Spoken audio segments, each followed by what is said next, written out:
क्या इंडिया और चाइना के रिलेशन में बहुत बड़ा तनाव आने वाला है? वेल, इससे मना नहीं किया जा सकता और जिस तरह की हालिया स्थिति बनी हुई है वो इसी ओर इशारा करता है। अरुणाचल प्रदेश के सीएम है पेमा खांडू। अभी वो एक इंटरव्यू दे रहे थे और उनसे पूछा गया कि भारत इतनी लंबी बॉर्डर शेयर करता है चाइना के साथ, तो तुरंत इस पर पेमा खांडू ने रोका और उन्होंने बोला कि अरुणाचल प्रदेश सिर्फ 3 देशों के साथ, भूटान, म्यांमार और तिब्बत के साथ बॉर्डर शेयर करता है, चाइना से नहीं। यानी ये इशारा साफ था कि बड़े अथॉरिटी ने, किसी ने पहली बार खुलकर ये बोल दिया है कि भारत तिब्बत को चाइना का पार्ट मानता ही नहीं। इसके बाद क्या हुआ कि जो एम्बेसी है यहाँ पर चाइना की, उन्होंने इसका अभी विरोध भी किया है। उनके स्पोक्स पर्सन का ये ट्वीट है और इसको इररिस्पॉन्सिबल बताया। डायरेक्ट उन्होंने पेमा खांडू पर तो नहीं बोला, लेकिन इशारों इशारों में मीडिया रिपोर्ट्स का हवाला देते हुए ये कहा कि इन लोगों को तिब्बत और चाइना का इशू पता नहीं है, इस वजह से ये लोग इस पर सवाल उठाते। अब देखो ये हो क्यों रहा है। रिसेंटली दलाई लामा का बर्थडे था, अभी सबने देखा। अब उसके बाद दलाई लामा ने खुद ही अभी कहा था कि उनका रीइंकार्नेशन यानी पुनर्जन्म को लेकर एक ट्रस्ट को काम दिया गया है कि वो ढूंढे अगला दलाई लामा कौन होगा। तो अब यहाँ पर बवाल शुरू हो चुका है और माना तो ये जा रहा है कि अगला दलाई लामा भारत से हो सकता है, तवांग से। तो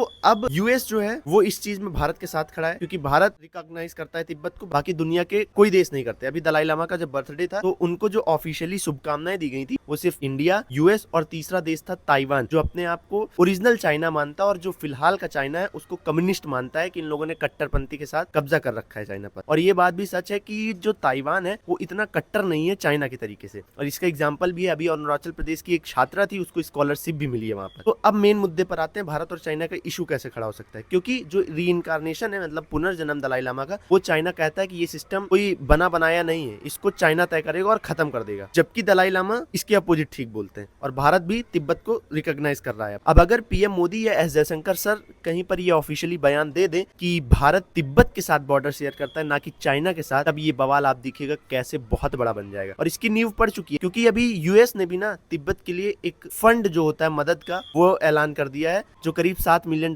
के आसपास का है। लेकिन अब इसमें रूस थोड़ा काउंटर करना चाहेगा, क्योंकि आरआईसीओ जो बनाना चाहता है, रूस इंडिया चाइना का ग्रुप, तो उसको बचाने के लिए रूस भले बीच में मध्यस्थता कराए, लेकिन ये एकदम मुश्किल दिख रहा है, क्योंकि चीन के ऊपर तिब्बत को लेकर दबाव बढ़ रहा है और भारत भी इस पर अपनी मुट्ठी मजबूत करना चाहेगा। क्योंकि जैसे ये पाकिस्तान के मामले में और पीओके के मामले में करते हैं, वैसे भारत के पास अब एक नस मिल गई है इनकी दबाने के लिए, तिब्बत। और इसीलिए पेमा खांडू ने तो ये कहा है कि दलाई लामा को भारत रत्न से नवाजा जाना चाहिए। अब सवाल है कि क्या चाइना इसे ऐसे ही जाने देगा, तो जवाब है नहीं। जो पिछली सरकारें हैं यहाँ पर, राइट विंग लेफ्ट विंग छोड़ दीजिए, अगर इन लोगों ने सही टाइम पर सही कदम उठाया होता तो शायद ये मुद्दा अभी तक होता भी ना। भारत की इन पुरानी गलतियों को लेकर चाइना ये कहता है कि भारत ने प्रॉमिस कर रखा है कि शिजांग, जिनको ये तिब्बत मानते भी नहीं, उसको शिजांग बोलते हैं, उस पर कॉपरेट करेगा। अब आप बताइए जरा कि आपने ओपोनेंट को अपने मौका तक नहीं दिया, कंपटीशन करने का मैदान में उतरे ही नहीं, फ्री में किसी को जब ये चीजें दे देंगे, वो क्या होगा? आगे चल के नासूर ही बनेगा ना। बाकी जो अपडेट आता है हम आपको जरूर देंगे। जय हिंद, जय भारत।